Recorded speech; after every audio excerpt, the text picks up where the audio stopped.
Have you ever wondered what you would do if your child was humiliated in front of a crowded airplane? Not by a stranger in the back row, but by the very person hired to ensure safety in the skies. One quiet evening on the tarmac, a black teenager gasped for air during an asthma attack, only to be denied his inhaler. Moments later, the unimaginable happened. A flight attendant's hand struck his face.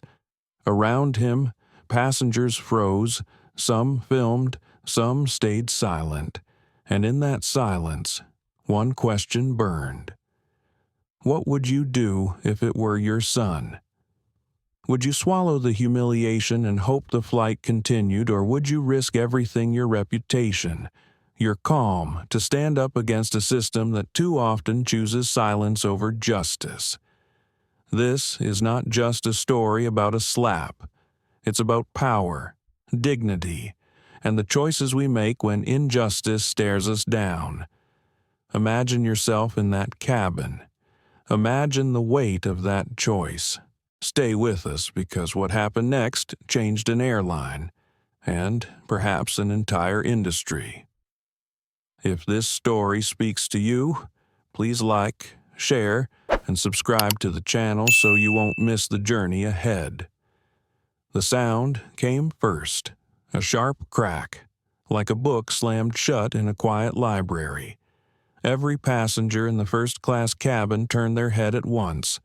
Some gasped, others froze in disbelief. A few instinctively raised their phones. At the center of it all sat a 17-year-old boy with soft brown curls, wide, startled eyes, and a hand pressed against his cheek. His inhaler slipped from his lap to the floor, rolling silently toward the aisle. "Sit down," the flight attendant hissed. "Stop making a scene." For a moment, the cabin was silent except for the low hum of the engines and the boy's uneven breathing. His chest rose and fell too fast, like a runner who had sprinted beyond his strength. His name was Malik Grant. He was no ordinary teenager, though no one in the cabin knew that yet. Malik was the only son of Anthony Grant, a man whose name carried weight across Wall Street, Silicon Valley, and Capitol Hill. But in that moment, Malik was just a frightened boy struggling to catch his breath, his cheek burning from the sting of a stranger's hand. Anthony sat 2 seats away, watching. He was tall, in his late 40s, dressed not in flashy logos but in a navy blazer, a crisp white shirt, and worn leather shoes that had traveled thousands of miles. His posture was calm, almost serene. But behind his stillness lay something heavier, something collected over decades of carrying both dignity and pain in equal measure. The slap had landed on his son, yet the sound of it reverberated inside Anthony's chest, stirring memories he wished had long faded. He remembered the bus driver who told him, at 12 years old, to sit in the back where you belong. He remembered the police officer who once pressed his face against the hood of a car for no reason but the color of his skin. He remembered the doctor who dismissed his wife's shortness of breath as anxiety the night before she died. The sting of a single slap was not new to Anthony Grant. But seeing it fall on his child while the boy gasped for air pulled at something primal in him. Malik tried to speak. "Dad, I can't." His words broke into shallow coughs. He reached again for his inhaler, but the flight attendant kicked it gently down the aisle with the tip of her shoe, as if it were trash. "Enough," she snapped. Her name badge read Veronica Hale. Her hair was pulled into a tight bun. Her lipstick was sharp red, like a warning sign. She towered over Malik with a practiced authority that brooked no argument. "You people always think the rules don't apply," she muttered under her breath. A businessman across the aisle chuckled, shaking his head. His name was Richard Owens, though no one else cared just yet. First class isn't a free clinic. Kid, he said loudly enough for everyone to hear. Some of us paid real money to be here. Anthony heard every word. He folded his hands together on his lap, his face unreadable. Years of boardrooms and negotiations had trained him well. Outbursts never served him. Not when the stakes were billions. Not when the room was watching. But now the room was watching his son. A young woman 2 rows back lifted her phone. Her name was Sophia Reyes, a 30-something entrepreneur on her way to a conference in San Francisco. She had a knack for sensing when something wasn't right, when a story was about to unfold. She tapped record, her hand steady, her expression solemn. The camera caught Malik's wide eyes, Veronica's scowl, Richard's smirk, and Anthony's stillness all in a single frame. What it didn't yet capture was what would come next. The cabin buzzed with whispers. Some passengers looked away, as if ignoring injustice made it vanish. Others leaned in, eager for drama, as though a boy's pain were entertainment. Anthony remained motionless. To some he looked passive, to others he looked broken. But inside, his mind was anything but still. He was calculating, measuring, deciding, because Anthony Grant knew something the others did not. He had the power to stop this plane from ever leaving the ground. But in that split second, he also knew something else. His choice now would echo beyond the cabin walls. It would ripple across the country, across headlines, across boardrooms and homes where families just like his wondered if their lives mattered. So he breathed, once, twice, calm, deliberate. His hands stayed folded, his eyes never left his son. And then, softly, he spoke. "Malik," he said, his voice low, almost tender. "Breathe, just breathe." It wasn't enough. Malik's breaths came shorter, sharper. Fear flooded his eyes. Anthony looked up at Veronica, then at the captain's closed cockpit door. His jaw tightened. The cabin didn't yet know it, but the balance of power on Flight 2289 was about to shift, because within seconds of that slap, the flight itself would freeze on the tarmac and nothing in the airline industry would be the same again. Anthony Grant was not a man easily shaken. He had walked into rooms where the smallest frown could shift markets, where a misplaced word could erase millions in shareholder value. He had negotiated contracts in skyscrapers where glass walls reflected the city like mirrors of power. He had stood at podiums where thousands waited for him to declare whether a merger would live or die. And through it all, he had kept the same quiet posture, shoulders back, eyes steady, voice measured. People called him intimidating. They thought it was his wealth, his title, his commanding presence. But the truth was simpler. Anthony Grant had learned long ago that silence was its own kind of thunder. What most people didn't see was how that silence had been forged. He had grown up in Birmingham, Alabama, in a one-story house where the walls were thin and the summers were thick with heat. His father worked 2 jobs. His mother kept the lights on with determination more than money. Anthony was a boy who wanted to read, to learn, to dream bigger than the block he lived on. But dreaming came at a price. He remembered the day he was 12, waiting for the school bus. He had worn his best shirt, ironed crisp by his mother's hands. He had his library card tucked into his pocket.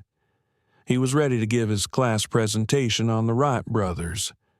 The bus driver slowed down, looked at him, then pulled away, leaving him in the dust.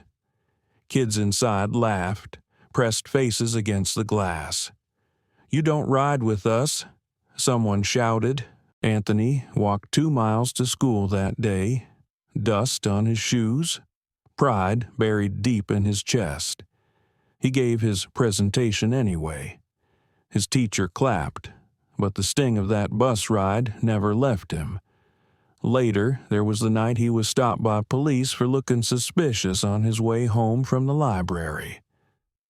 The officer's hand was firm on the back of his neck, his face pressed against the hood of a car that wasn't even his. He had said nothing then, just waited, endured, walked home when they let him go. Each moment carved into him a kind of discipline, a refusal to let anger write his story. Years later, Anthony built Grant Dynamics, a technology company that changed the way airlines tracked safety data. His innovation saved lives, cut costs, and eventually made him one of the wealthiest black men in America. But he never forgot Birmingham. He never forgot the dust, the laughter, the hood of that car. He carried it into every boardroom, every deal. He let it remind him that power was fragile, respect conditional, dignity always tested. And now, at 30,000 feet or sitting quietly in first class, he still carried it. Even here, in a leather seat that cost more than his parents' monthly income. The echoes of his past lived with him. Beside him, Malik represented both his greatest joy and his deepest fear. Malik was not Anthony. He was softer, gentler, with a creative spirit that bloomed in places Anthony's had once been crushed.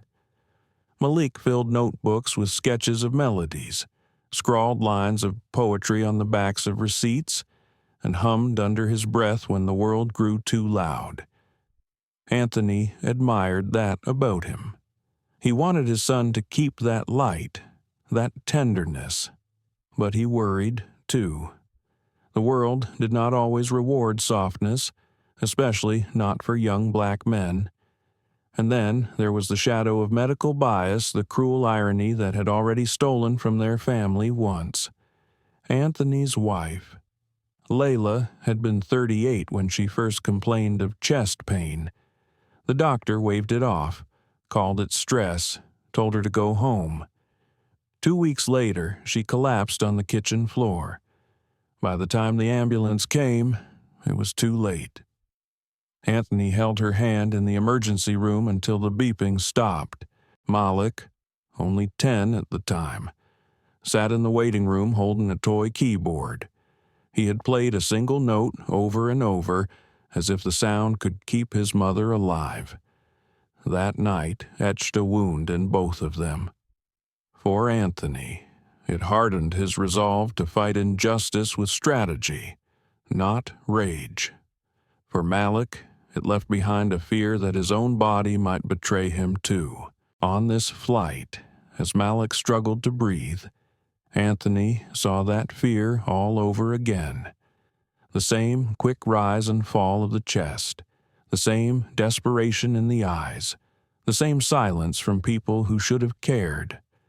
He wanted to scoop his son up, shield him from the world, whisper that everything would be all right. But Anthony knew better. Everything was not all right, not in the past, not now. So he sat still, his calm a mask stretched over grief, anger, memory. Around them, passengers whispered. Some judged, some pitied, most did nothing. Richard Owens leaned back in his seat, smug. To him, Anthony looked like every stereotype he had filed away, the quiet black man who wouldn't dare raise his voice in first class. Richard had seen it before. He thought he knew the type. He didn't. Veronica Hale adjusted her jacket, her chin high. She had no idea who Anthony was. To her, he was just another passenger to control, another difficult customer to put in line. She didn't realize that every second of her arrogance was being recorded by Sophia Reyes's steady hand. Sophia knew a viral story when she saw one. She had built her startup on exposing hypocrisy in corporate culture. Now, fate had placed her front row to a story that would shake an entire industry. Anthony breathed slowly. He could feel the weight of choice pressing down on him. If he exploded, if he shouted, if he stood with anger, the cameras would capture only that. Another angry black man, a headline waiting to be twisted. If he stayed silent, his son might collapse. The old wounds pressed in from every direction: the bus, the cop, the hospital bed. He thought of Layla, her last smile, the way she used to whisper, "Stay steady, Anthony, you carry more than yourself." His jaw tightened, his fingers curled. He was ready to act, because the boy gasping beside him was not just his son. He was the future Anthony refused to let the world break. And though the passengers didn't know it yet, the calm man in the navy blazer was about to turn their flight into the center of a national reckoning. The air inside the first-class cabin felt heavier now, like someone had turned down the oxygen. Malik's breaths came in short, shallow bursts, each one sounding like a tiny battle. His lips parted as he tried to draw in more air, but it wasn't enough. His chest heaved as if the weight of the room itself was pressing down on him. "Please," he whispered, his voice barely audible. "I need my inhaler." The inhaler, still rolling gently down the aisle, had stopped beneath the heel of a passenger's loafer. The man didn't move. He looked down at it, then back up, as if unsure whether bending to pick it up would somehow drag him into trouble. Veronica Hale crossed her arms, standing tall above Malik. Her expression wasn't one of concern but of irritation, as if his struggle for breath were an inconvenience, an interruption to her carefully controlled cabin. "I told you," she said firmly, her voice sharp enough for the nearby rows to hear. "This behavior is unacceptable. You're disturbing other passengers." Several heads turned away, eyes avoiding contact, ears pretending not to hear. Silence in the face of injustice was its own kind of consent, and it filled the cabin now like a second atmosphere. Richard Owens leaned forward in his seat. His tie loosened, his grin spreading like a stain. "Kid," he said loudly, his tone dripping with mockery, "if you can't handle flying first class, maybe you should go back to where you belong. Coach has plenty of room for theatrics." The words landed like stones thrown across the aisle. A couple of passengers chuckled nervously, not out of agreement, but out of the awkwardness of not knowing what else to do. Others kept their eyes glued to their phones or out the window, pretending the drama wasn't unfolding just a few feet away.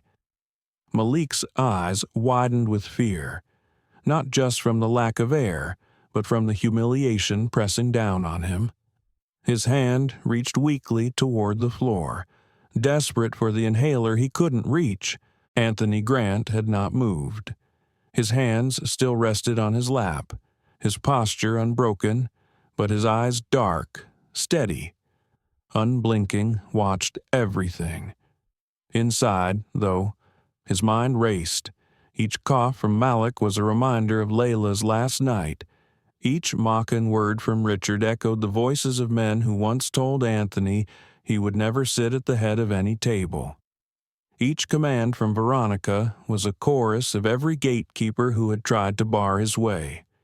The weight of history pressed on him, but so did the urgency of now. "Sir, control your child," Veronica barked suddenly, turning her scowl toward Anthony. Finally, the cabin looked at him.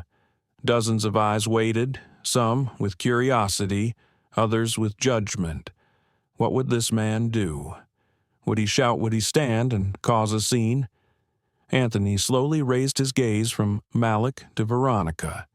His expression was calm. So calm it unsettled her. "My son," he said quietly, his voice deep and measured, "cannot breathe."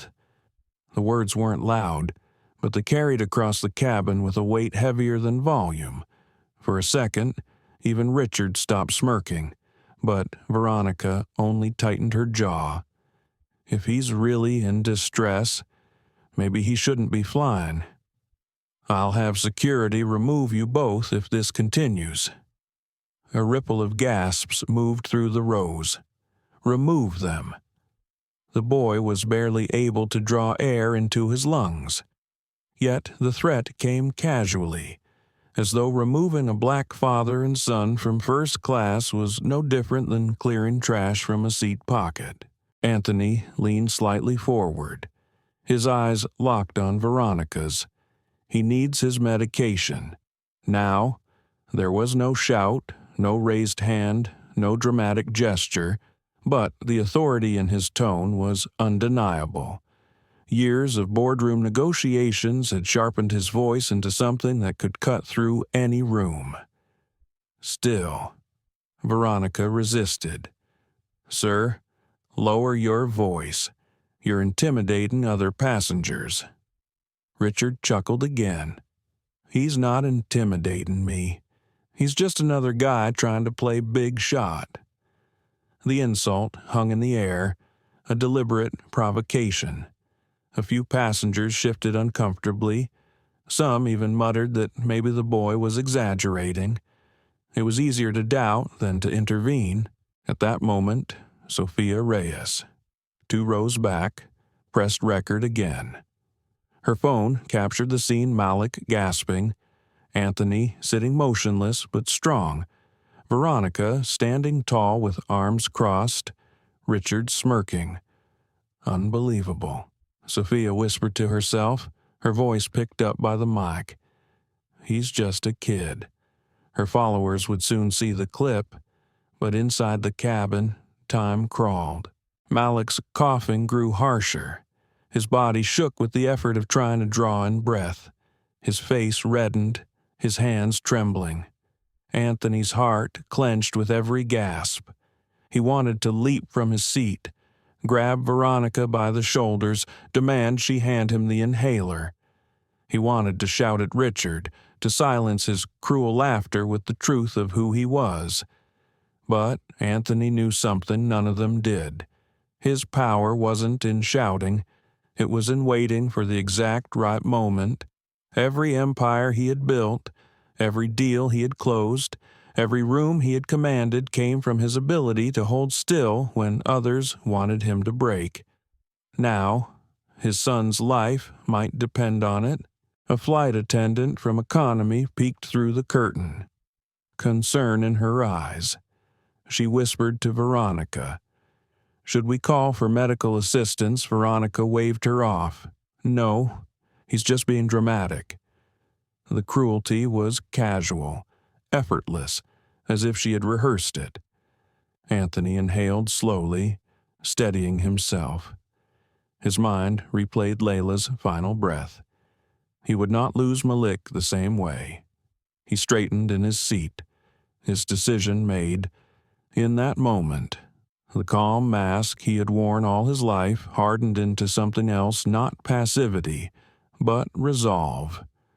The cabin didn't know it yet, but Anthony Grant was about to use the full weight of who he was, and once he did, nothing about this flight or this airline would ever be the same.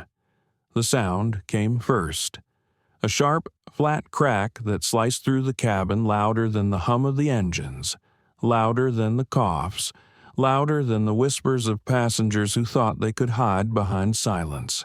Veronica Hale's hand had moved fast, so fast that for a split second the cabin didn't process what had just happened. Then they saw it. Her palm still hung in the air, fingers quivering with the echo of the impact, and Malik Grant's head had snapped sideways. His cheek burned red, a handprint already blooming on his skin. His body stiffened as he froze, as though stunned into stillness by the sheer violence of it. His eyes watered not from pain alone, but from the humiliation, the disbelief that someone entrusted to protect passengers would strike him when he could barely breathe. Gasps erupted. The curtain to economy swung open as curious faces peeked through. Phones lifted higher. Sophia Reyes nearly dropped hers, whispering, "Oh my God, she hit him. She really hit him." For one eternal second, the cabin was utterly silent. Even Richard Owens stopped smirking. He shifted uncomfortably, as though realizing that the game he had been playing had turned into something darker than he had bargained for. But the silence didn't last. "Did she just—" a woman gasped from row 2. "She slapped him," another passenger whispered. "Call the captain," a man muttered, fumbling for the call button. Anthony Grant did not move right away.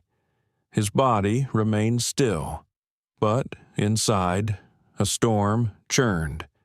Every nerve screamed at him to leap from his seat, to shield his son, to deliver the kind of justice that no corporate negotiation could provide. But Anthony had learned long ago that the most devastating power came not from rage, but from restraint. He placed a steady hand on Malik's shoulder.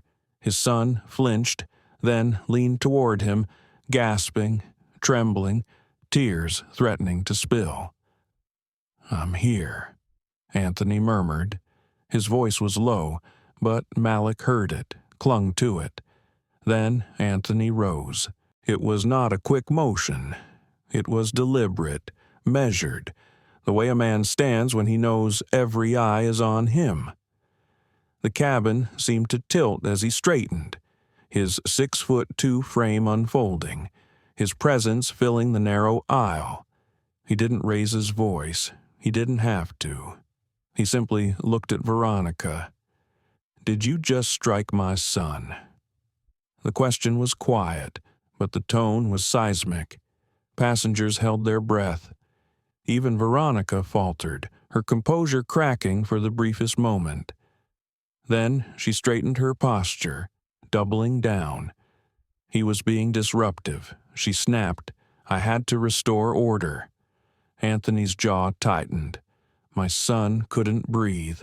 Malik coughed again, a ragged sound that cut through the lie.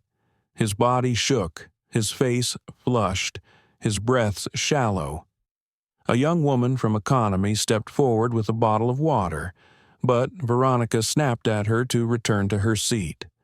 "Sir, sit down," Veronica ordered, trying to reclaim authority. "You're escalating this." Anthony's eyes darkened, the storm within breaking through his calm.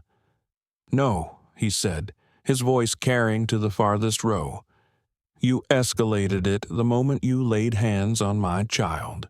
Richard Owens, desperate to ease the tension with arrogance, tried to laugh it off. Look, maybe it was just a tap. No need to. Anthony's gaze snapped toward him. It wasn't anger. It wasn't even hostility. It was a look of such unshakable resolve that Richard's words died in his throat. He shifted back into his seat, suddenly smaller. At that moment, the intercom crackled. "Flight deck to cabin. Is everything under control?" Veronica reached for the phone, but Anthony's voice thundered before she could answer. "No, it is not." The entire cabin jumped. For the first time, he had raised his voice. It wasn't a shout of chaos. It was the roar of a man who had built empires, who had buried his wife, who had sworn never again to let silence choke out justice. "My son was assaulted," Anthony continued, each word deliberate, resonant, undeniable. "On this plane, in front of you all." Phones filmed from every angle now. Sophia's live stream comments poured in. "She hit him. On camera. Who is this man? He's so calm, but terrifying. Protect that boy."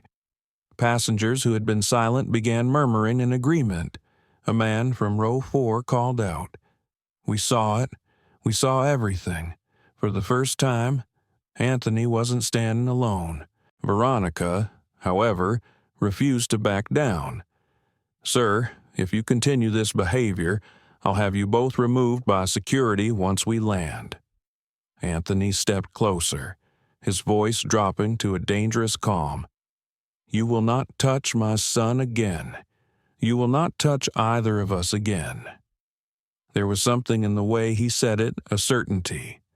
A quiet thunder that made even the bravest in the cabin shiver. Malik tugged weakly at his father's sleeve.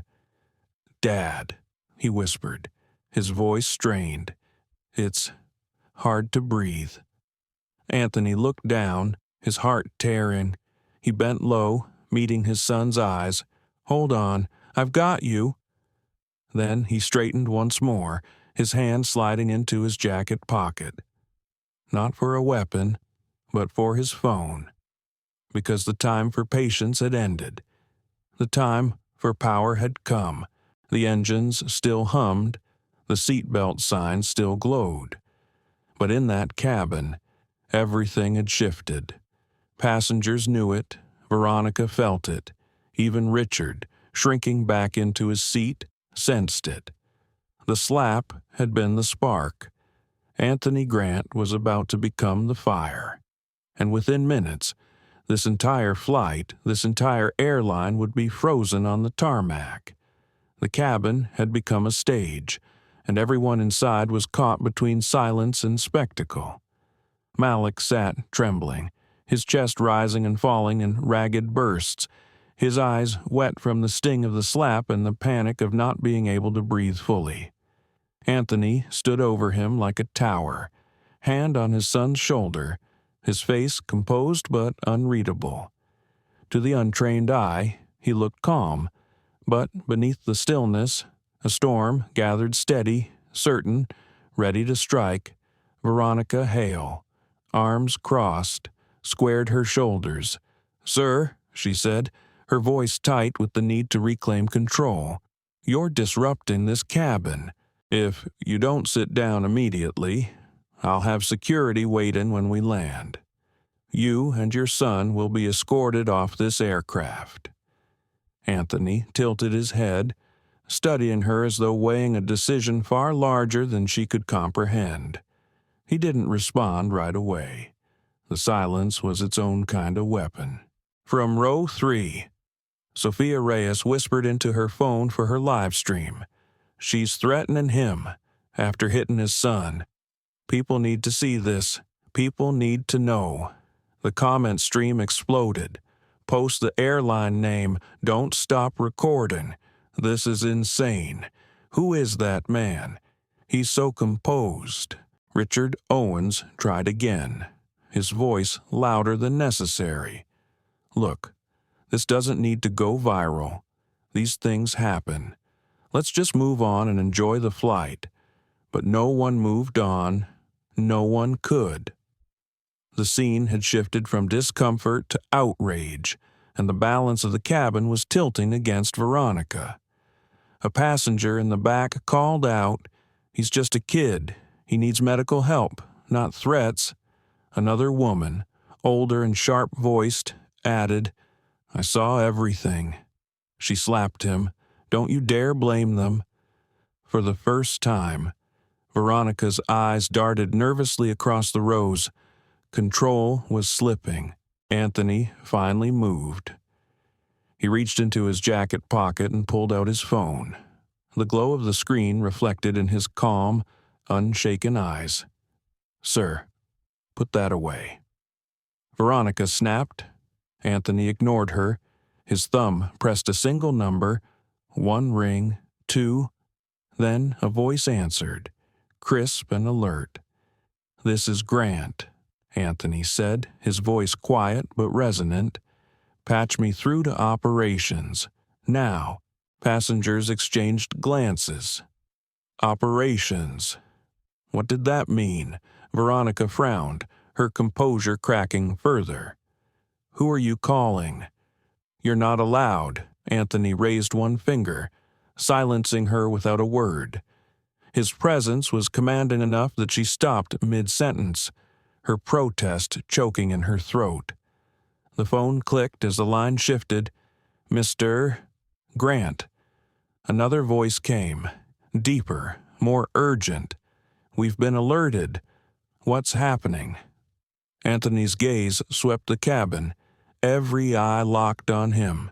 His words were measured, but they cut like steel. "My son," he said, "has been assaulted by a member of your crew, on your aircraft. He is in medical distress, and every second you delay accountability brings us closer to a national crisis." The words dropped into the air like lead. Sophia nearly forgot to keep her phone steady. "Oh my God," she whispered into the live stream. "He's not just any passenger. He's someone big." Richard leaned forward, sweat breaking at his temples. He suddenly realized the gravity of his earlier words, but it was too late to pull them back. Passengers murmured in shock, "A national crisis." What did that mean? Who exactly was Anthony Grant? On the other end of the line, the voice stiffened. "Understood. Mr. Grant, we're freezing the flight now. Stay calm. We'll handle this. Freezing the flight." The phrase rippled through Anthony's spine, but he didn't flinch. He had pulled this lever before, though never under such personal, painful circumstances. Veronica blinked, confused. "What do you mean?" Freezing the flight, Anthony finally looked at her again. His calm was gone now, replaced by something harder, something undeniable. "It means," he said, his tone even, "that this plane will not move an inch. Not until justice begins here." The intercom crackled again, the captain's voice tense. "Cabin, this is the flight deck. We've received instructions from operations. Please remain seated. We are holding position on the tarmac until further notice." Gasps filled the cabin. Passengers looked at each other, whispering. The engines still hummed, but the forward momentum had stalled. They weren't going anywhere. Sophia's live stream comments went wild. "He froze the flight. Who is this guy?" "Power move.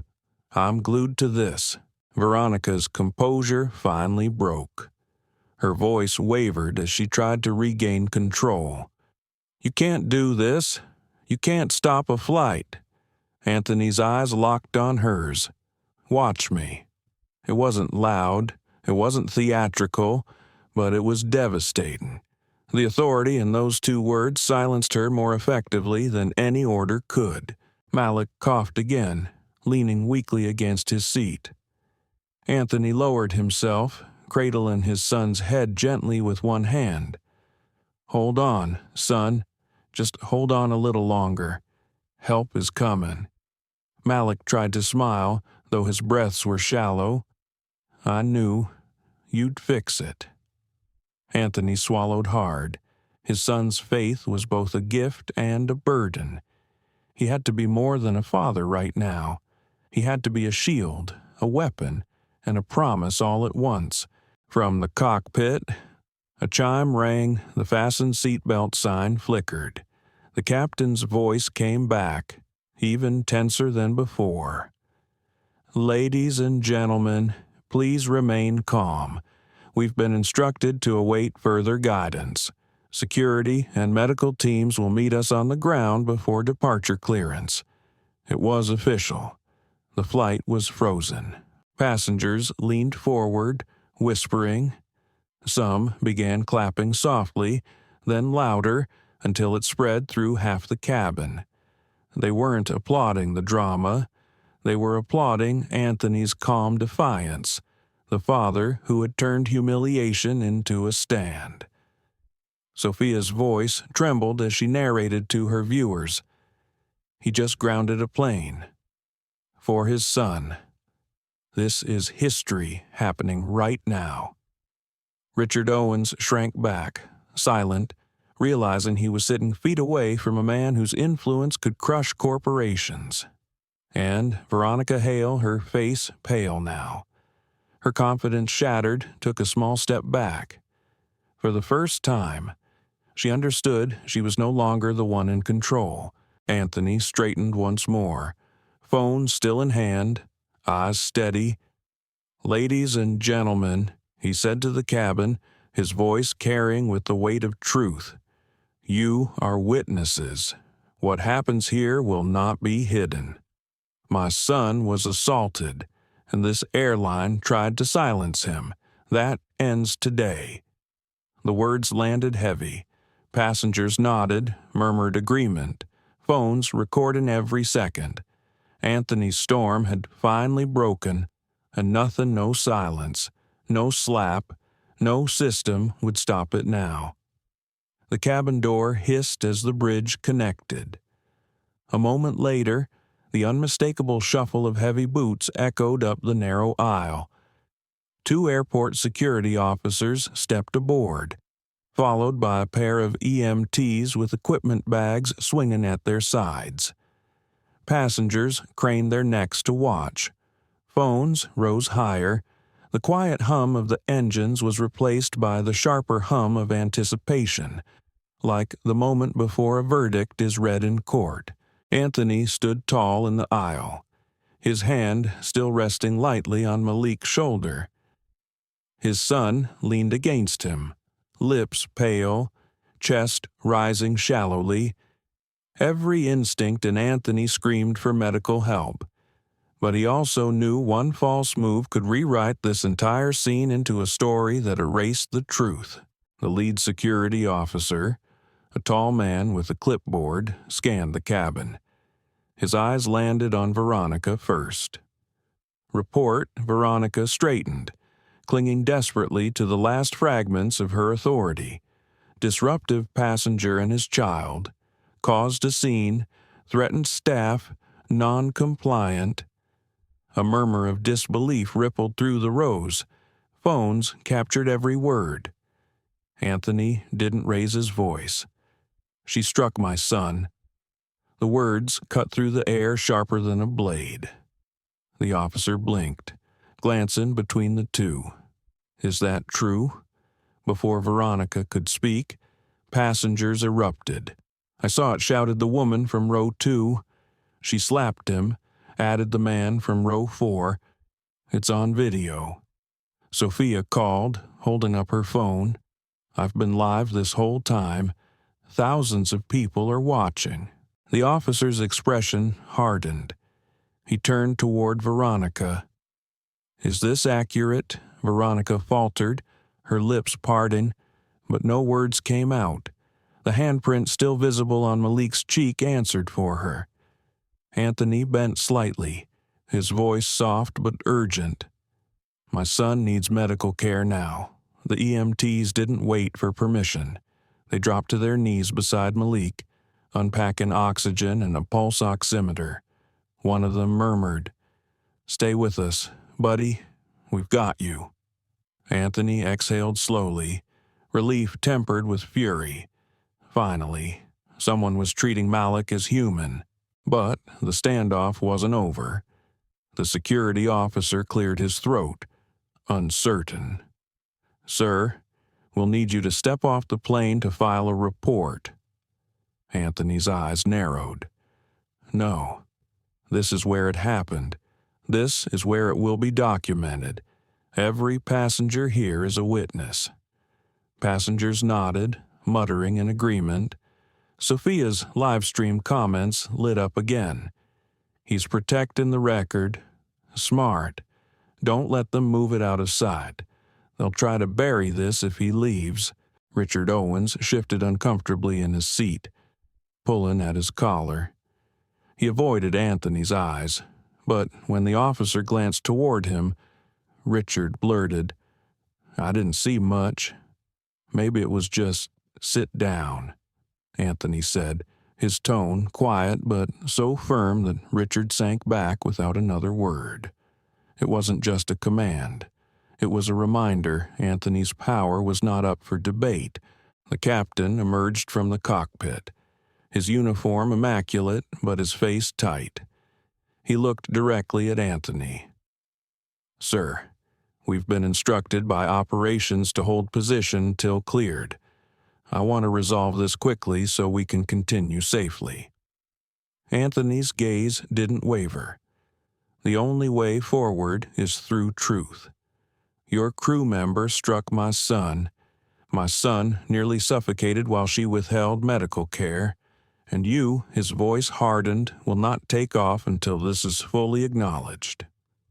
The captain hesitated, then nodded stiffly. "Understood."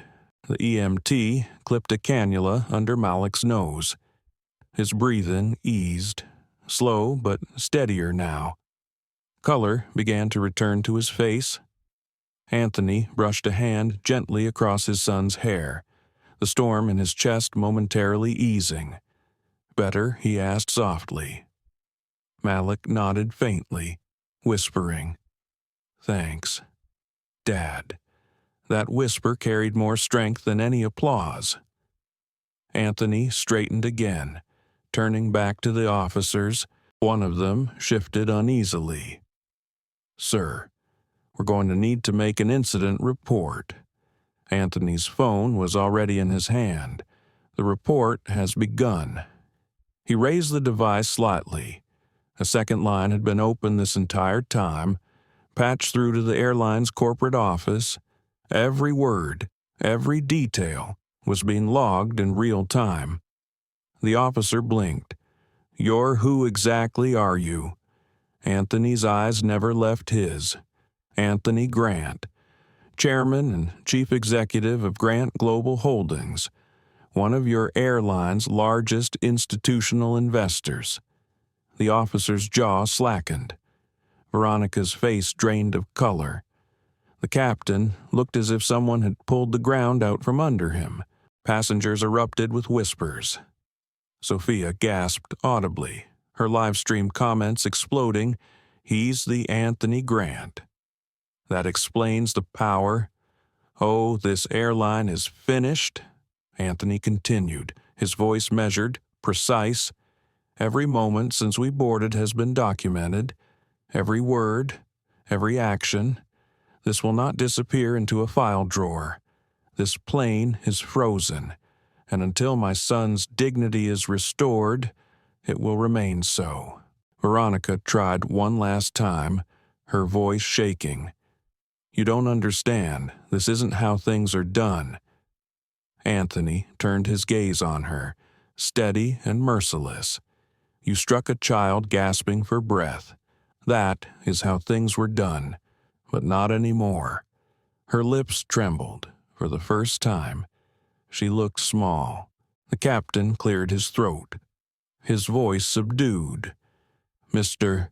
Grant, medical says your son is stable now. We'll coordinate with ground control. Security will remain on board until operations decide." Anthony inclined his head. "Good. Let operations know the decision isn't theirs alone anymore. It belongs to every witness in this cabin. It belongs to my son." The EMTs began packing up equipment, Malik resting against his seat with steadier breaths. Anthony squeezed his shoulder gently. "Proud of you," he whispered. Malik gave the faintest smile. "You always keep your word." Anthony's heart ached. He always had to. The aisle remained tense, the officers lingering, the captain waiting, Veronica shrinking into the galley. But the balance of power had shifted. Anthony Grant was no longer simply a father defending his son. He was the man who had just frozen an aircraft with a phone call, who had turned humiliation into a reckoning in front of hundreds of thousands now watching online. And everyone in that cabin knew they were inside a story that would echo far beyond the tarmac. The cabin was no longer just a cabin. It had become a courtroom, a stage, a broadcast studio, every phone tilted forward, every passenger either recording or whispering. The air buzzed with a strange energy, fear, outrage, and anticipation, all blending into something volatile. Anthony Grant remained in the aisle, phone in hand, presence steady.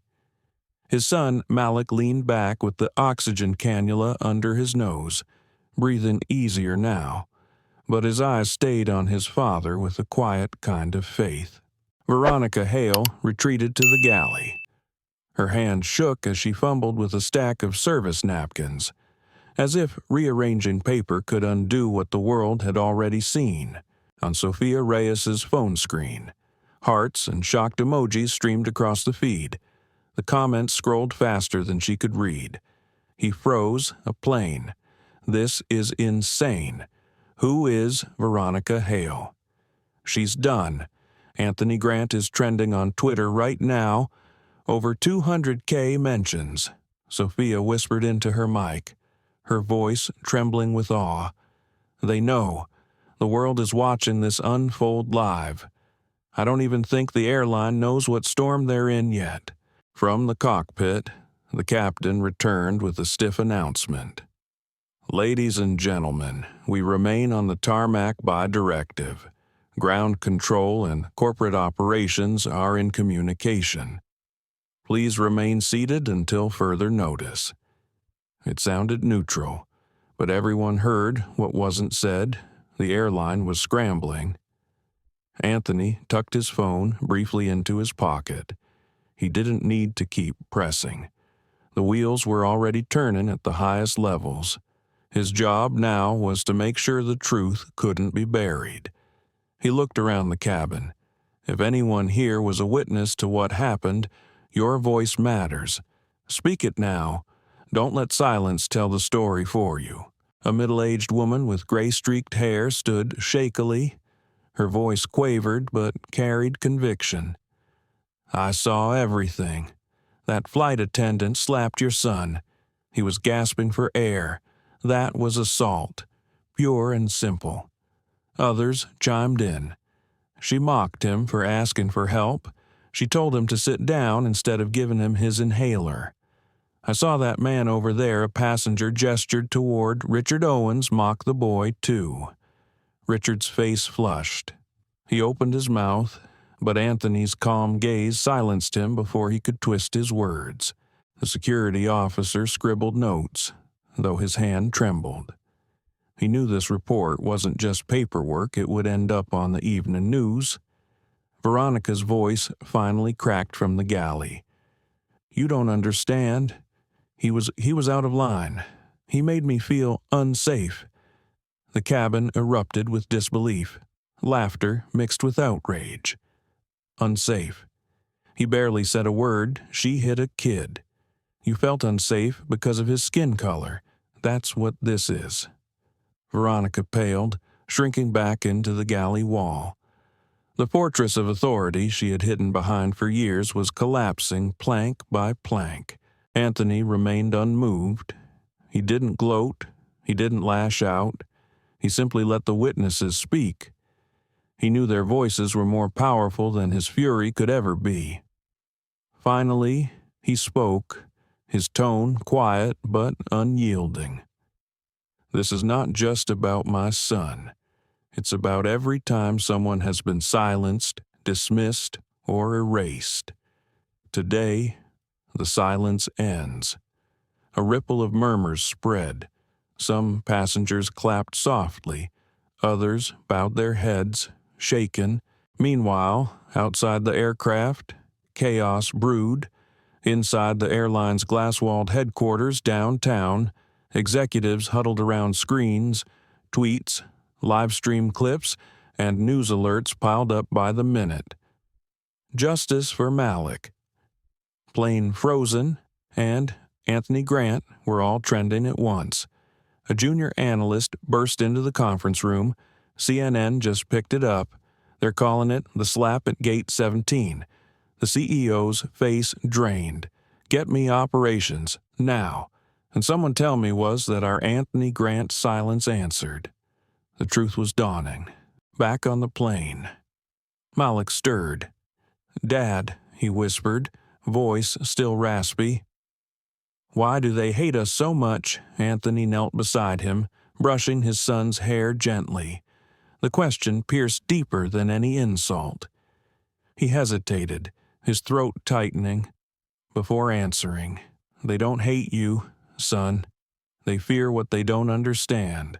But listen to me, your life, your voice, your music, they matter, and I'll make sure the world hears them." Malik's eyes softened. Despite everything, he believed him. Sophia's live stream captured that moment, and her chat exploded with crying face emojis and words of solidarity. "This broke me. That boy deserves the world. Protect him at all costs." The narrative had shifted. This wasn't just a scandal. It was becoming a story about a father and son, dignity under fire, and a system being forced to answer. The captain returned to the cabin, his composure tighter now. "Mr. Grant, corporate operations requests to speak with you privately." Anthony straightened slowly. "No, they will speak to me here, in front of everyone." Veronica muttered something under her breath, but no one cared anymore. She was no longer the voice of authority. She was the symbol of its collapse. The captain hesitated, then retreated. Moments later, Anthony's phone buzzed again. He answered calmly, placing it on speaker for all to hear. "This is David Lawrence, Chief Operating Officer of National Airways," the voice said, brittle with strain. "Mr. Grant, please let's resolve this quietly." "We deeply regret," Anthony cut him off. "Quietly, my son was assaulted in front of dozens of witnesses. The world is already watching. There is nothing quiet about this anymore." Passengers nodded, some even applauded softly. On Sophia's live stream, comments flew. "He's dismantling them. Live. This is leadership. I'll never fly that airline again." Anthony's voice remained measured, steady as steel. "This is not a disruption. This is accountability. You will not sweep this away, and you will not leave this plane until you have addressed these passengers who saw the truth with their own eyes." There was silence on the line. Then, "Understood, Mr. Grant. Please stand by." Anthony ended the call and looked around the cabin. "We are not waiting for their mercy. We are demanding their honesty." The cabin erupted into applause. Veronica collapsed into a jump seat, her shoulders shaking. The reality of what she'd done settling in like a weight she could no longer bear. Richard slouched, avoiding every camera. The captain stayed locked in the cockpit, hands tied by orders above him, and Anthony calm, steady, unbroken, stood in the aisle, his son by his side, as the storm he had unleashed spread from the cabin to the world beyond. The cabin lights flickered once, as if the plane itself were holding its breath. Malik rested with the oxygen tube still beneath his nose, his color slowly returning, though the mark on his cheek remained raw and visible. It wasn't just a bruise, it was evidence. Anthony sat beside him now, not because he was backing down, but because sitting placed him closer to his son, reminding him what mattered most. Yet his posture was still upright, unbroken. He looked like a man in court waiting for the jury to return.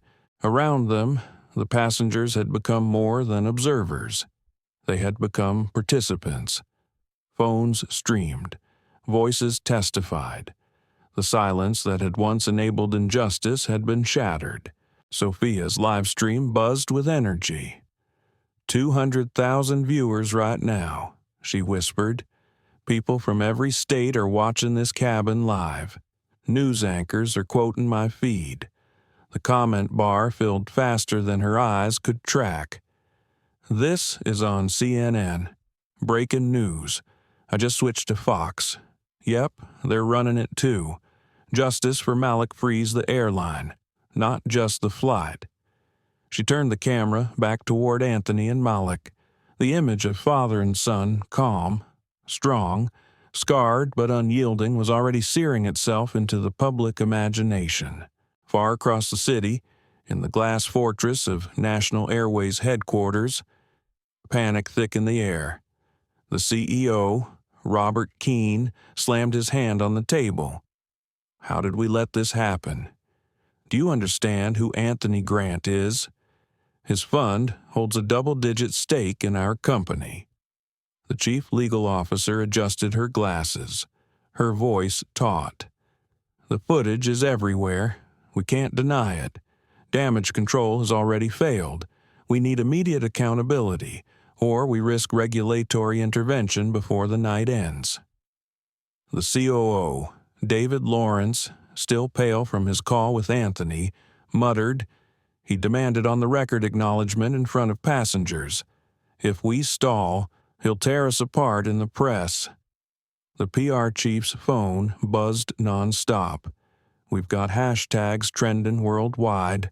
Politicians are weighing in. Civil rights leaders are tweeting. This is spiraling beyond aviation. On board." The tension deepened. The captain reappeared at the curtain, his jaw set. "Mr. Grant, corporate is requesting permission to deplane you and your son privately, to handle this matter in a secure environment." The cabin erupted in protest before Anthony even answered. "No way, they're trying to bury it. He stays here. We're witnesses." Anthony raised his hand gently, silencing the voices. His eyes locked with the captain's. "We will not move. This is the scene of the crime, and these passengers are not inconveniences, they are guardians of truth." Applause spread through the cabin, tentative at first, then stronger. It wasn't just about Anthony anymore. It was about themselves, about their refusal to be complicit in silence. Malik stirred again, pulling lightly at his father's sleeve. His voice was still weak, but steadier. "Dad, all these people, they're with us." Anthony brushed his thumb across Malik's knuckles. "Yes, son. Sometimes, when one person stands, others remember they can too." Malik managed the faintest smile. For a boy who'd just been humiliated and hurt, it was a glimmer of hope. Veronica Hale shrank deeper into the galley. Her mind raced. Every napkin she folded, every service cart she rearranged was a desperate attempt to cling to control. But the voices around her were undeniable now.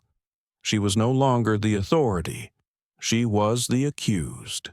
Richard Owens fidgeted with his cufflinks, whispering nervously to the man beside him. He knew his mocking words would surface on video feeds. His colleagues, his board, his investors would see. The arrogance that once felt like armor now burned like shame. Anthony's phone buzzed again. He pressed speaker. A woman's voice came this time, crisp and deliberate.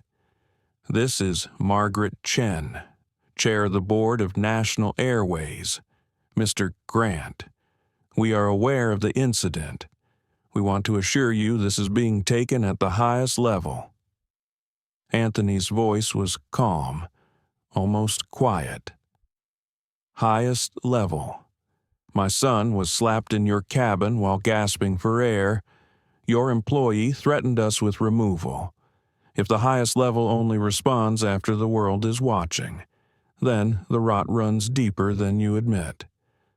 Passengers nodded, muttered, applauded. Sophia's livestream chat went wild. Margaret Chen exhaled audibly. "What do you want?" "Mr. Grant." Anthony looked at Malik, then back toward the phone. His words were deliberate, paced. "First, immediate removal of the offending crew from duty, publicly acknowledged. Here. Second, assurance of independent investigation, not buried in your HR department. Third, commitment to systemic reform so this never happens again to my family or anyone else's. Silence stretched on the line. Everyone in the cabin leaned forward. Finally, Margaret answered. Understood. We'll draft a statement. Anthony shook his head. No drafts. Speak it now, through the intercom. To these passengers, they are your jury tonight. The captain stiffened, glancing toward the cockpit. The weight of Anthony's demand hung heavy. For a moment, no one spoke. Then, reluctantly, the captain took the handset. His voice carried through the speakers. Ladies and gentlemen, this is the captain. By directive of corporate leadership, we are acknowledging a serious incident.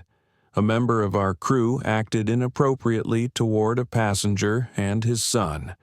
That crew member has been removed from duty, effective immediately pending further investigation. The cabin gasped, then erupted into applause. Phones captured every word. Sophia whispered into her feed. He forced them to say it, out loud, in front of everyone. Veronica covered her face with her hands. Her shoulders shook. Years of entitlement, of unexamined power, collapsed into a single moment of exposure. Richard closed his eyes. Knowing his role as instigator was already cemented in recordings. Anthony placed a hand over Malik's. You hear that they couldn't bury it. Not this time. Malik nodded, his breathing steadier. For the first time since the slap, his eyes shone not with fear, but with quiet vindication. At headquarters, the fallout multiplied. News tickers ran with the captain's announcement. Anchors replayed the slap on loop. Analysts speculated on stock collapse. Regulators called emergency meetings. Robert Keene, the CEO, buried his face in his hands. It's over, he muttered. We just lost the narrative and Anthony Grant owns it now. Back on the plane, Anthony's phone buzzed again. Sophia caught the moment on live stream, a simple notification glowing across the screen. Trending, fly with dignity. The hashtag had been born. Anthony didn't smile, but his eyes softened as he looked at Malik. His son had endured humiliation, pain, fear. Yet here they were, still standing, still breathing, still seen. And as the applause swelled once more in the cabin, Anthony realized this was only the beginning. The world was watching, and the reckoning had just begun. The captain's announcement still echoed in the cabin. Passengers murmured to one another, some with relief, some with disbelief. No one had ever heard an airline admit wrongdoing so directly, and certainly not while still sitting at the gate. Anthony's hand remained steady on Malik's shoulder. His son leaned back into him, pale but calmer now, the oxygen line still resting beneath his nose. The bruise on his cheek looked darker under the LED lights, and every glance at it reignited the weight in Anthony's chest. But his voice, when he spoke, was even. Malik, listen carefully. What just happened, that announcement isn't the end. It's the beginning. Justice doesn't stop at words. Malik nodded faintly. I know. Dad, I just don't want her to walk away like nothing happened. Anthony's jaw tightened. She won't. The curtain pulled aside with a slow swish. Two uniformed security officers stepped in, their presence sharp against the muted tones of the cabin.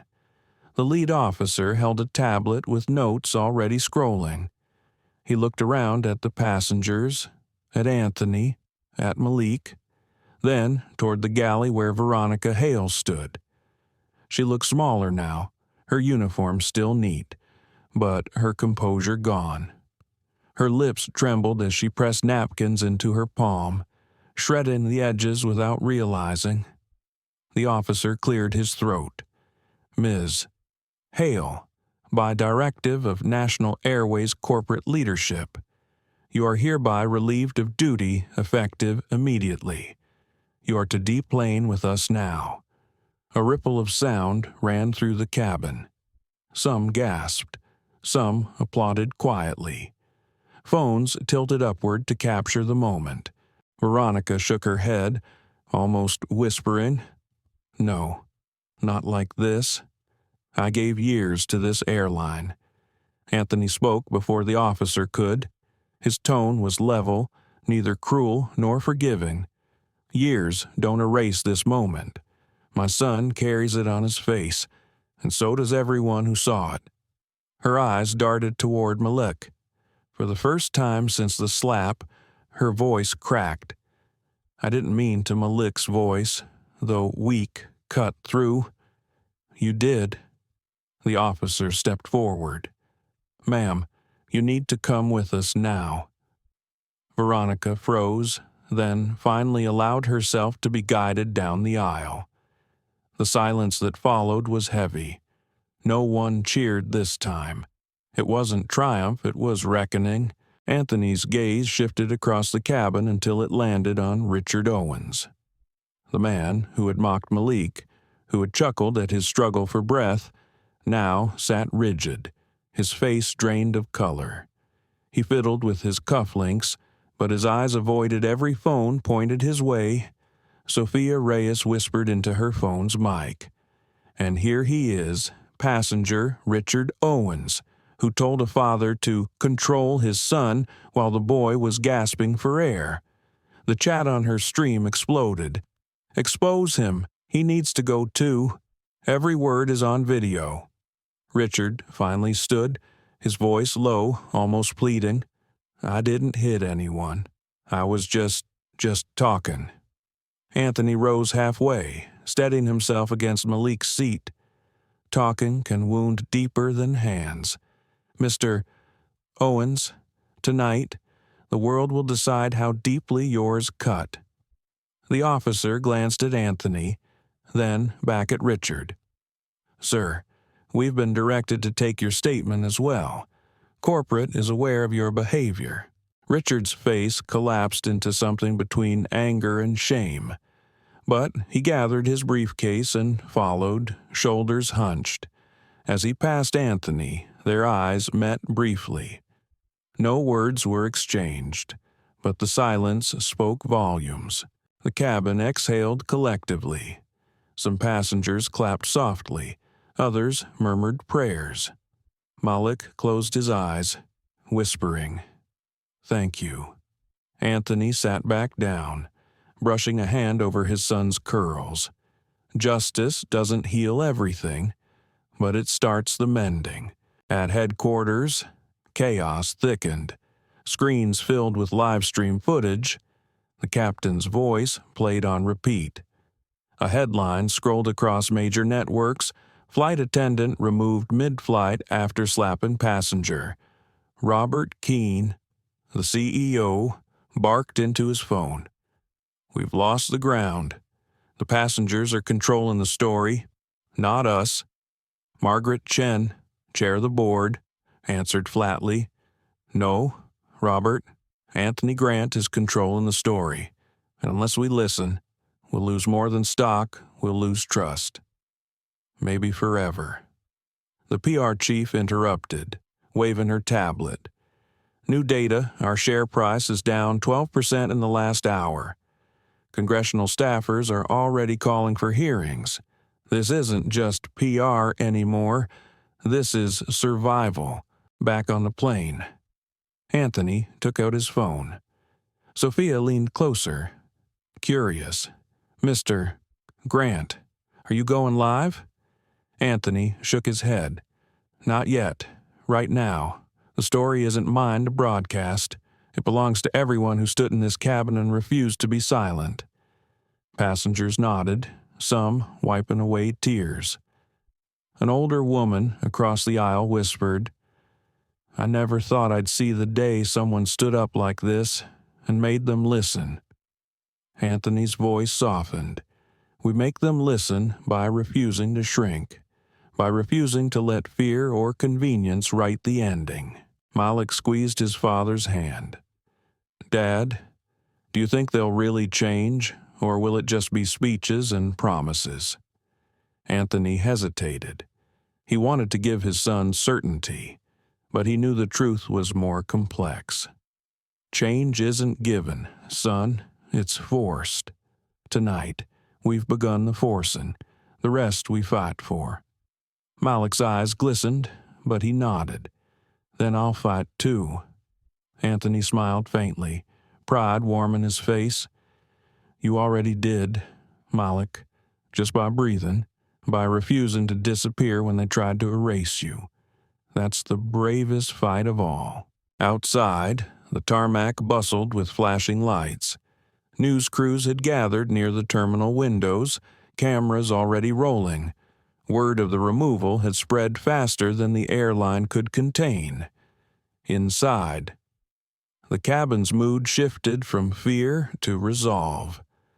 Passengers whispered to each other, exchanged contact information, prepared to stand as witnesses if called. No one wanted this story to fade quietly into paperwork. Anthony knew the hours ahead would be long statements, calls, perhaps courtrooms. But for the first time since the slap, he felt the tide turning. Because tonight wasn't about a billionaire's power. It wasn't about financial leverage or boardroom stakes.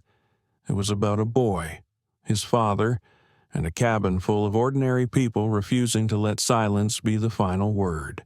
The intercom clicked again. The captain's voice was steadier now. "Ladies and gentlemen, thank you for your patience. We've addressed the immediate matter, and law enforcement will meet us at the gate. For your safety, please remain seated." Passengers looked at Anthony. He gave a small nod, as if to say, "We're still here, still standing, still heard."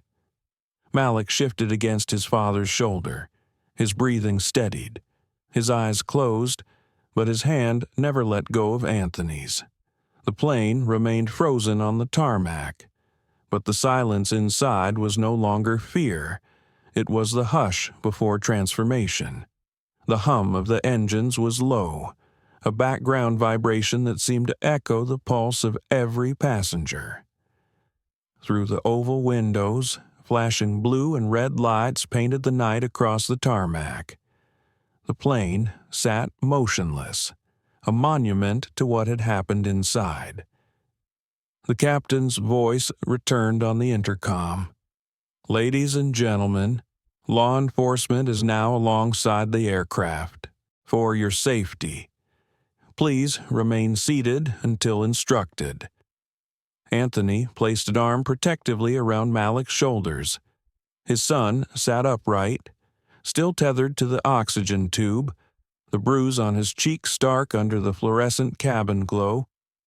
Malik wasn't trembling anymore. His eyes held a steadiness that surprised even Anthony. "You ready, son?" Anthony asked quietly. Malik swallowed. "As ready as I can be." Anthony gave a small nod. "That's all anyone can ask." The forward door opened with a metallic hiss. Two officers in dark uniforms stepped aboard, their badges catching the cabin light. Their presence shifted the atmosphere again an official weight. Authority now layered atop witness accounts and corporate concessions. The lead officer spoke firmly, but without aggression. "We're here to ensure the safety of all passengers and to take official statements. We understand this flight has experienced a serious incident. Every phone tilted upward, recording." The officer's eyes landed on Anthony. Recognition flickered across his face.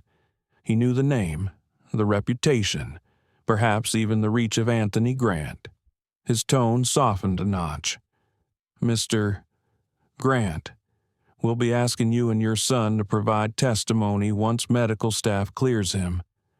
Anthony inclined his head. "We'll cooperate fully, but my son's health comes first." The officer nodded. "Understood." Behind them, Veronica Hale was escorted back onto the plane briefly, flanked by 2 security staff. She looked shattered, her shoulders hunched, her face streaked with tears. Gasps ran through the cabin. Some passengers muttered under their breath. Others simply stared. The officer addressed the passengers. "This crew member will be removed from this flight and placed into custody for questioning. Any witnesses willing to provide statements, please indicate to the attendants who remain." Veronica's eyes darted across the cabin. She seemed to search for sympathy, but found only phones raised and eyes hard with memory. Her lips trembled as she whispered, "I didn't mean." Anthony's voice carried clearly. "Intent doesn't erase impact. My son's face tells the truth." The officer guided Veronica down the aisle. Cameras outside flashed the moment she emerged, hands trembling, steps unsteady. Then Richard Owens was called. He stood slowly, adjusting his jacket as though the act might shield him from the judgment that pressed in from every angle. Passengers hissed. Some even booed. Sophia whispered into her phone. "And there he goes, the man who mocked a boy struggling to breathe." Richard glanced at Anthony as he passed. For a second, his lips parted as if to apologize, but no words came. He simply lowered his gaze and followed the officers. With the antagonists removed, the cabin seemed lighter, though the air still buzzed with tension. Passengers whispered, exchanged contact info, compared footage. A sense of solidarity grew stronger with every passing minute. An elderly man leaned across the aisle toward Anthony. "Sir, I've flown for 60 years. I've never seen anything like this. Thank you for standing, for not letting them bury it." Anthony gave a small nod.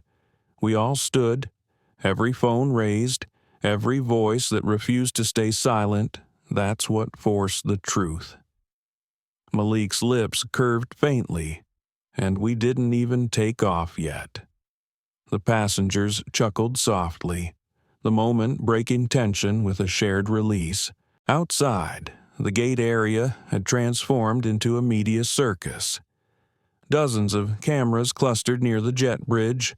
Reporters shouted questions, their microphones angled like weapons waiting to draw truth.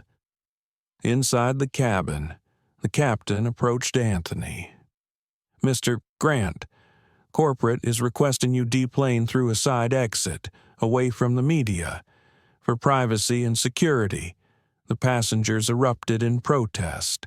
"They want to hide him." "No, he needs to be seen.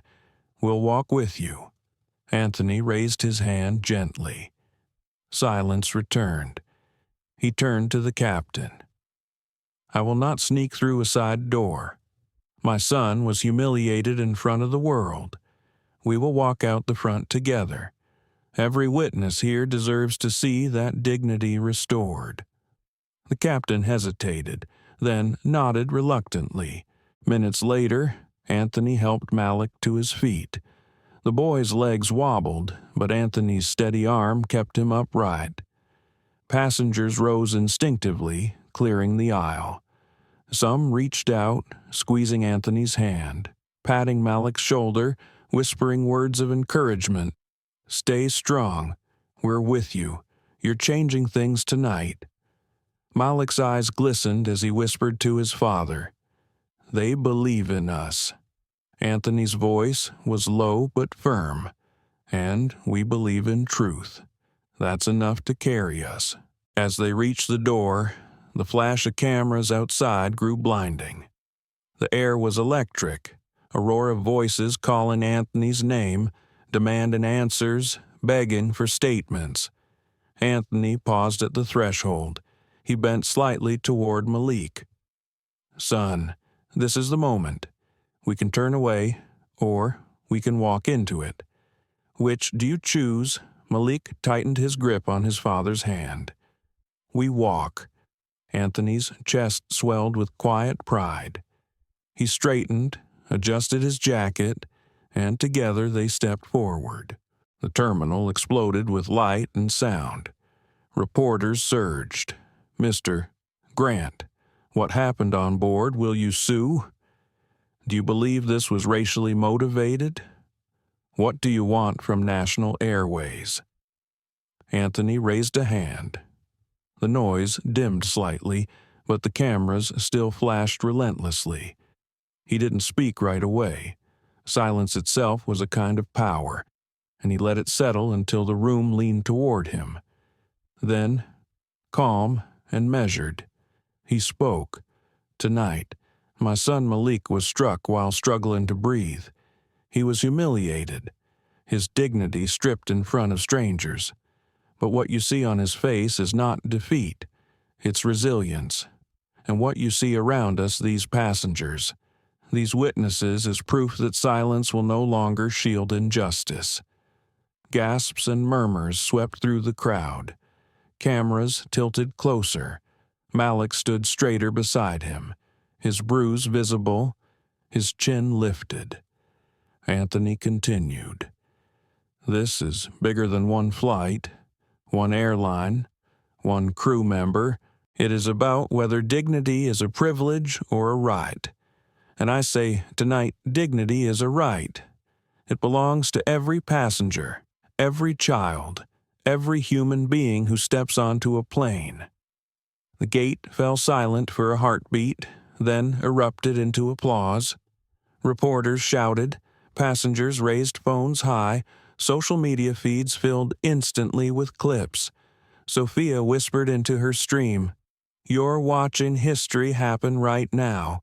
Inside headquarters, the boardroom watched on live feeds. Robert Keene's shoulders sagged. He's not just controlling the story, he's rewriting the narrative of our industry. Margaret Chen folded her arms. "Then we have two choices. We fight him and lose everything, or we join him and begin the reform ourselves." No one spoke. The weight of the choice hung heavy in the silence. Back at the gate, Anthony placed a hand over Malik's shoulder. "We're not finished," he said quietly to the cameras. "We'll tell our story fully, and we'll demand accountability. But tonight is about remembering that dignity matters, and it will never be optional again." With that, he guided Malik toward the waiting paramedics. The boy's steps were slow, but each one carried the strength of something larger than himself. The crowd parted, the cameras followed, and the world leaned closer. The ambulance doors closed with a heavy thud, sealing Anthony and Malik inside. The paramedics moved with practiced urgency, checking vitals, adjusting oxygen flow, recording every breath on their monitors. Anthony sat close, his hand wrapped firmly around Malik's. The boy's skin felt clammy, but his eyes stayed open, watching his father with quiet strength. "You okay, son?" Anthony asked softly. Malik nodded, though the movement was slight. "Just tired. But I don't want to sleep. Not yet." Anthony brushed a hand across his curls. "You can rest. Malik, you've already done more tonight than most men do in a lifetime." Malik's lips twitched into the faintest smile. We walked together. Anthony swallowed hard, his chest tight. Yes, we walked. The ambulance sped through city streets, sirens slicing the night. Crowds still lingered outside the terminal, some holding phones aloft to capture the flashing lights, others chanting words Anthony couldn't quite make out through the glass. Inside headquarters. Televisions blared the same loop across every network: Veronica's removal, Richard's escort, Anthony and Malik stepping into the gate's blinding flashes. The narrative was no longer theirs to spin, it belonged to the people. At Boston Memorial Hospital, the emergency bay doors slid open. Nurses rushed to meet the stretcher. Malik's small frame disappeared beneath a flurry of scrubs and monitors. Anthony tried to follow, but a nurse gently pressed a hand against his chest. "Sir, give us 5 minutes. We'll stabilize him. Then you can join." 5 minutes felt like 5 years. He paced the hallway, fists clenching, unclenching. Every image replayed in his mind: the slap, the gasp, the disbelief in Malik's eyes. For all his billions, for all his boardroom power, he hadn't been able to shield his son from that blow. When the nurse finally returned, her voice was steady. "He's stable. Bruising to the cheek, elevated heart rate from the asthma attack, but his lungs are clear now. He'll need rest. You can go in." Anthony exhaled a breath he hadn't realized he was holding. Inside the small hospital room, Malik lay tucked beneath white sheets. An IV dripped steadily. His chest rose and fell with a calm rhythm. He looked younger somehow, more fragile than he had on the plane. Anthony pulled a chair close. He reached out, taking his son's hand once more. "You scared me tonight. Malik." Malik's voice was quiet. "I was scared too, but I wasn't alone." Anthony blinked against the sting in his eyes. "No, you weren't, and you never will be." Outside the hospital, the press had gathered like a tide. Lights, microphones, cameras. The frenzy had simply shifted from airport to ER. Reporters shouted questions toward the glass doors. "Will you sue the airline? Is this about race, Mr. Grant? When will you speak?" Anthony could hear them faintly from inside Malik's room. Each voice was a pull, demanding he step out, demanding he feed the fire that was already consuming the nation. But he stayed seated, his thumb brushing across the back of Malik's hand. For the first time all night, Anthony let silence be his answer. Sophia Reyes was among the crowd outside, her phone still streaming to hundreds of thousands. She turned the camera toward the hospital doors. "He hasn't come out yet, and maybe that's the most powerful thing, choosing his son over the cameras. People online are saying this isn't just about accountability anymore. It's about love, about a father's refusal to be distracted from what matters most." Her comments section flooded, "Protect your son first. This is what real leadership looks like. I wish my dad had stood for me like that." Back in the hospital room, Malik stirred again. "Dad, everyone's waiting. Shouldn't you talk to them?" Anthony hesitated. His heart tugged in 2 directions, toward his son's bed and toward the crowd demanding justice. "The world will wait." "You won't." Malik's brow furrowed. "But maybe they need to see me, not just you." Anthony looked at him, startled by the clarity in his son's gaze. "You want them to see you?" Malik nodded slowly. "I don't want to be just the boy who got slapped. I want them to know I'm still standing." Anthony pressed his palms together, bowing his head for a moment. The weight of the decision pressed heavy. If he stepped outside with Malik, he risked exposing his son further, turning pain into spectacle. But if he hid, he risked letting the narrative twist without their truth. At last, he rose. "All right, but only if you're strong enough, and only for a moment." Malik squeezed his hand. "I'm strong enough." Minutes later, Anthony wheeled Malik out of the ER doors, doctors close behind. The crowd erupted into flashes, shouts, applause. Reporters surged forward, but Anthony lifted a hand. One question at a time. My son is recovering. He will not be overwhelmed. The first reporter stepped forward. Mr. Grant, what's your message tonight? Anthony looked down at Malik. You first, son. Malik leaned toward the microphone, his voice soft but steady. I'm okay, and I want everyone to know what happened to me happens to a lot of people. But tonight, we didn't stay silent. The crowd gasped, then applauded, some with tears streaking their faces. Anthony placed a hand over his son's shoulder. You heard him. Tonight was not about wealth, not about power. It was about a child's dignity and the duty of every adult in this country to protect it. National Airways has a choice now: deny and collapse, or reform and lead.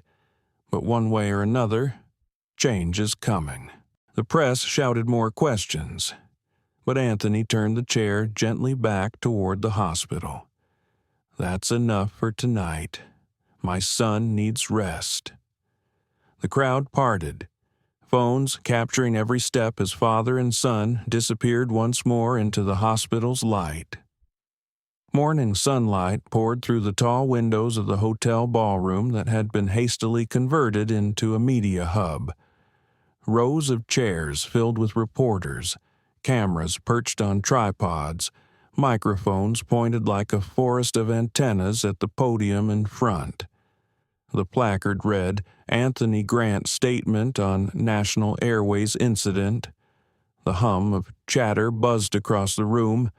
Everyone knew this wasn't going to be a routine statement.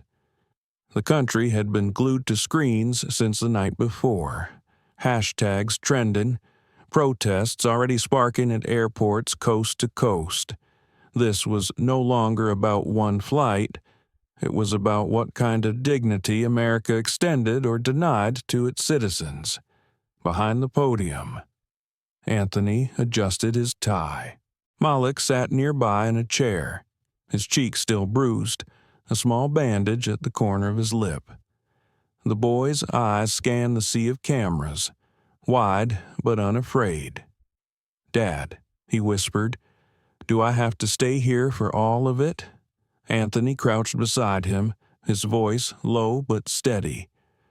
You can leave any time, son. You don't owe the world more than you're ready to give. Malik shook his head. I want to stay. I want them to see we're not hiding. Anthony's chest swelled with pride. Then we'll stand together. The room fell silent as Anthony approached the podium. The microphones crackled faintly. He didn't speak right away. He let the silence settle until the crowd leaned forward, hanging on the quiet weight of the moment. Finally, he began. Last night, my son Malik was slapped across the face while struggling to breathe. He was humiliated in front of strangers, and the first instinct of those in power was not to protect him, but to protect themselves. A rustle of notebooks and camera shutters filled the pause. Anthony's voice carried calm strength, deliberate in every syllable. I'm not here to repeat the details you've already seen in videos. You watched it with your own eyes. I am here to talk about what it means and what must change. He leaned slightly forward. This is not about one flight attendant. This is not even about one airline. This is about a system that allows bias to disguise itself as authority, that allows children to be treated as problems instead of people, that allows silence to smother accountability until the world forces it open. Gasps rippled through the crowd. The words struck deeper than a corporate scandal. They pointed to something cultural, something systemic. Anthony's gaze swept the room. Some will say this happened because I am black. Others will argue it was a misunderstanding. But the truth is simpler. Dignity should never depend on the color of your skin, the balance of your bank account, or the cabin class printed on your ticket. Dignity is not a privilege, it is a right. Reporters nodded, scribbling furiously. Cameras zoomed tighter. He continued, voice rising slightly now. National Airways last night admitted wrongdoing, but admissions are not enough. Apologies are not enough. If apologies could heal bruises, my son's face would be whole already. What we demand, and what every passenger deserves, is reform. He lifted a sheet of paper. Though he barely glanced at it, the words were etched into him. First, independent oversight. No more burying complaints in HR files that vanish by morning. Every allegation of bias must be reviewed by a body outside the airline's payroll. Second, mandatory training rooted not in checklists, but in humanity 40 hours annually, across all levels, from gate agents to executives. Third, transparent reporting. Every incident of discrimination must be logged, published quarterly, and tied to executive performance reviews. Fourth, passenger rights. We need a clear, enforceable passenger Bill of Rights that guarantees dignity as surely as it guarantees safety. The room erupted in questions, voices overlapping. Anthony lifted a hand and the noise hushed again.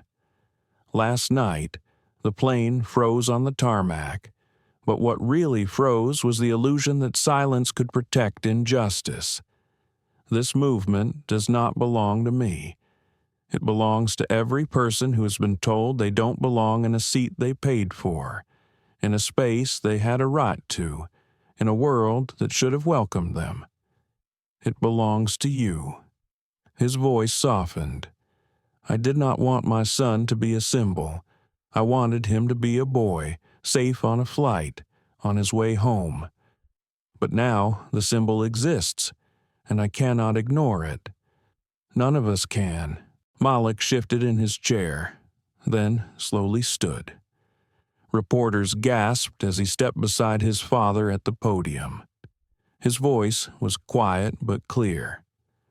I'm okay, and I want people to know that what happened to me doesn't have to happen again. If you see something wrong, speak up. Don't wait for someone else. The room fell silent. Some reporters lowered their cameras, momentarily forgetting their jobs. Others wiped at their eyes. Anthony placed a hand on Malik's shoulder, pride radiating from his face. That's my son. That's why we're here. Afterward, questions poured in. Mr. Grant, will you pursue legal action? Do you expect Congress to respond? How is Malik doing now? Anthony answered with patience. Legal action is being considered, but the real question is not what I will do. It is what we as a nation will do. Will we shrug this off as a scandal to be forgotten, or will we seize it as a chance to reform? As for Malik, he's healing. Slowly, but his spirit was never broken. Across the country, televisions replayed the press conference in full. Clips of Malik's short speech spread faster than Anthony's prepared demands. The boy's words, "If you see something wrong, speak up," were already being quoted on signs, tweets, even sermons. At National Airways headquarters, Robert Keene sat stone-faced as the board watched the broadcast. Margaret Chen broke the silence.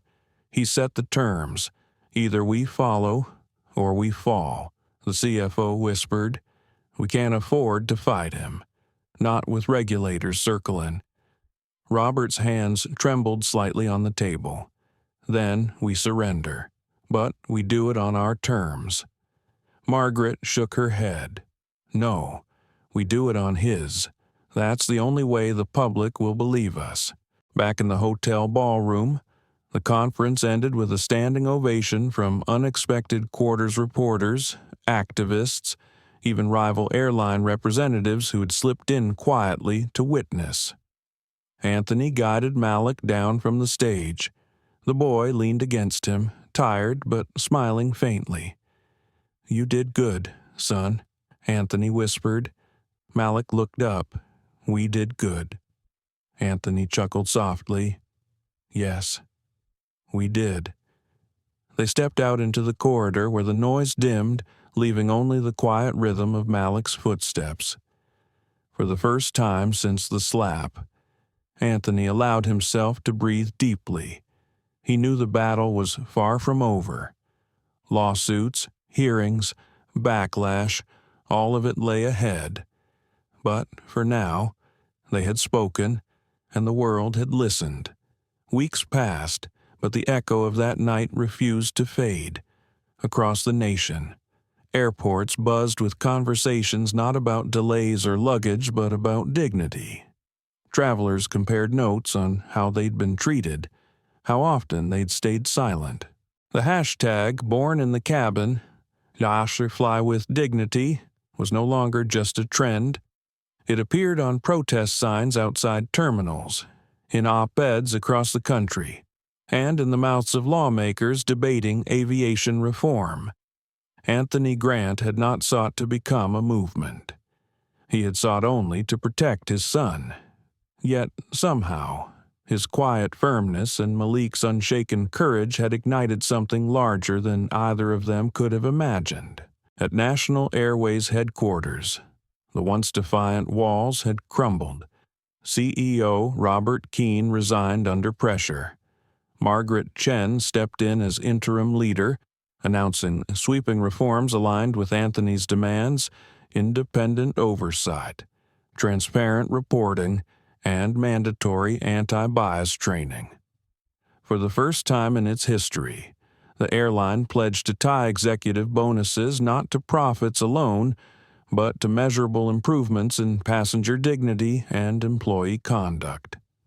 Other airlines followed suit, not out of goodwill, but out of necessity. Public scrutiny was relentless, and regulators were sharpening their pens. The Department of Transportation announced hearings titled "Dignity in the Skies." Anthony and Malik were invited as the first witnesses. The hearing room in Washington buzzed with cameras as Anthony raised his right hand to testify. Malik sat beside him, a little older in spirit now. His bruise faded, but his memory sharp. Anthony's voice filled the chamber. "What happened to my son could happen to anyone's child. And it does, far too often, hidden in silence. Last month, we refused to let silence win. Today, I ask this Congress to do the same. Codify what we demanded last night: independent oversight, transparent reporting, and enforceable rights for passengers." Malik leaned toward the microphone. "I'm not here because I want revenge. I'm here because I want to fly again without being afraid. I want every kid to feel safe in their seat." The chamber erupted in applause, rare in such a setting. Senators leaned forward, visibly moved. After the hearing, reporters clustered once more. Anthony shielded Malik with his arm, guiding him past the shouting microphones. A young journalist called out, "Mr. Grant, do you think America has really changed?" Anthony paused. His answer was measured. "Change is not an event. It's a choice we must keep making. Last night, passengers chose to speak. Today, Congress chose to listen. Tomorrow, the rest is up to all of us." Back home, life began to return to rhythm. Malik returned to school, classmates whispering at first, then proudly pointing out, "That's him, the boy who stood up. He wore it lightly, not as a burden, but as a reminder."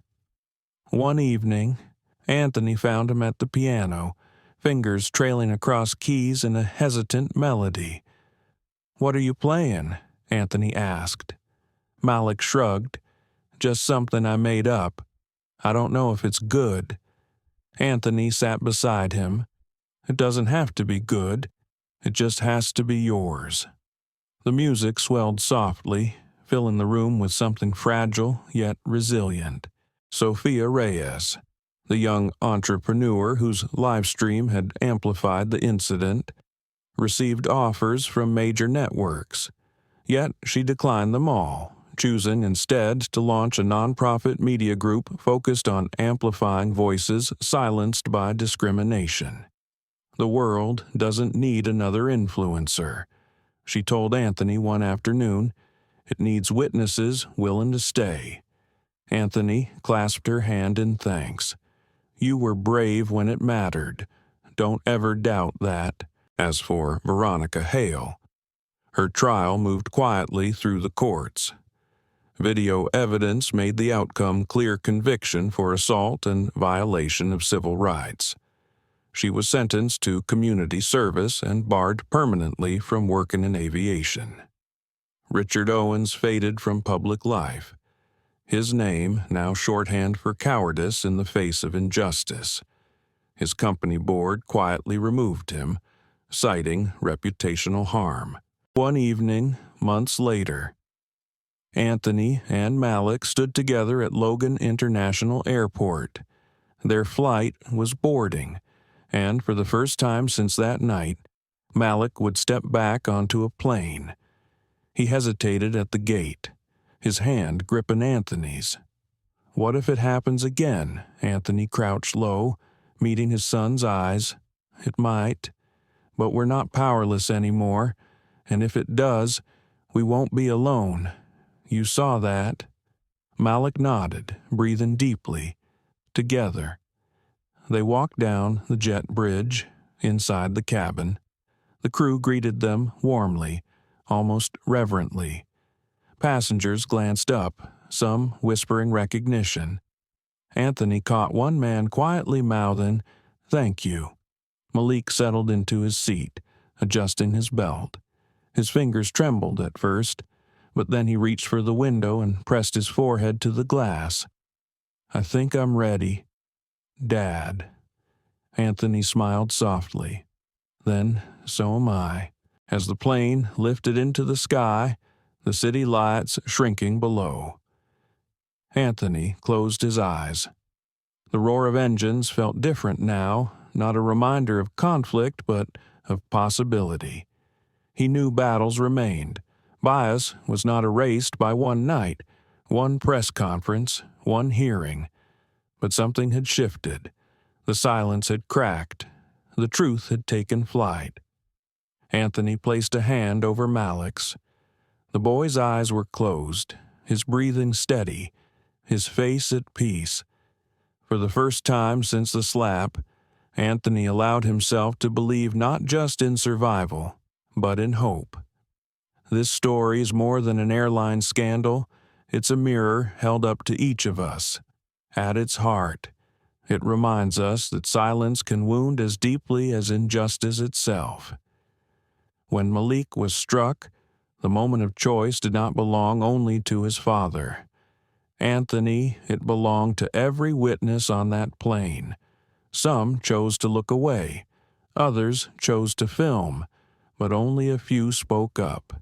In life, many of us will face smaller moments of the same test when a neighbor is mistreated, when a colleague is spoken to unfairly, when a child is overlooked because of the color of their skin.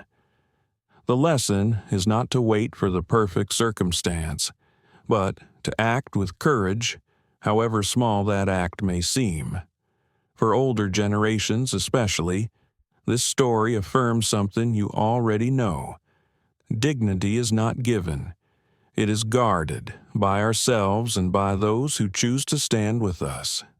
And when we choose courage over silence, we don't just protect one person.